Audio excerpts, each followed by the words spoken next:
Hey, so here's some tips on what to do when Amazon cannot verify your supplier. And today with me, David Miller, he's a lawyer. He's going to help us with this topic. And we have a playlist with other videos with David, over 27 at this point, everything connected to the kind of legal side of Amazon, and all the contacts of David, if you need help, are in the description. David, welcome again. Thanks, Bova. So verifying suppliers, this is a continuous issue on Amazon for years and years. It's no different now, other than I would say that Amazon is more strict than they've ever been. But the rules all still apply that I've talked about in I don't know how many videos at this point. But of course, you have to make sure that the supplier is legitimate, and that's not always so easy to do. But make sure they come highly recommended, check out reviews, see if there's ever been problems with them. And then when they provide invoices towards you, don't just save it and then never look at it until you have a problem. At least take a look at the initial ones that they send you to make sure that it would be sufficient if a problem ever arises on Amazon's side.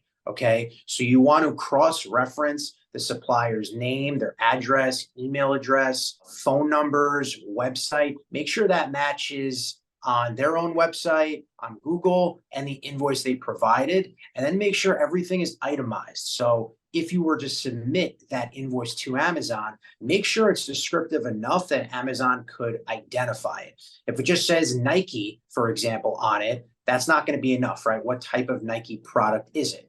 And then also, as always, look at the quantity and make sure that that is sufficient for what you were specifically purchasing.